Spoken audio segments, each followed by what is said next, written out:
আসসালামু আলাইকুম।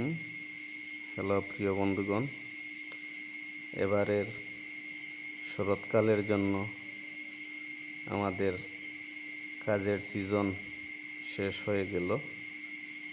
আগামী এমন্ততে